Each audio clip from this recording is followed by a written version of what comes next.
আপনি এখানে আরো পরিষ্কার হলো, এখানে খালি আমার ধর্মের মানুষের খেদমত করবেন তা না।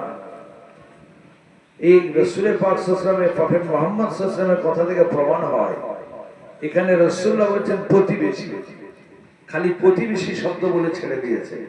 এখানে কোনো প্রতিবেশী মুসলমান বলেননি, প্রতিবেশী জৈন বলেননি, প্রতিবেশী বৌদ্ধ বলেননি, প্রতিবেশী খ্রিস্টান বলেননি, প্রতিবেশী হিন্দু বলেননি, প্রতিবেশী শিখ বলেননি, পাঞ্জাবি বলেননি, প্রতিবেশী কোনো ধর্ম, কোনো বর্ণের, কোনো ভাষার, কোনো শ্রেণী মানুষের কথা বলেননি। রাসূলুল্লাহ বলেছেন প্রতিবেশী।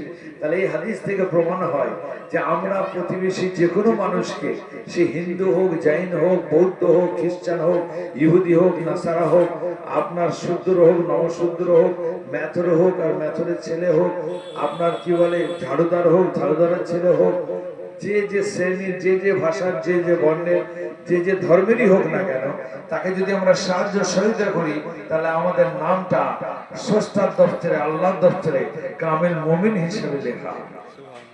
কত বড় কথা!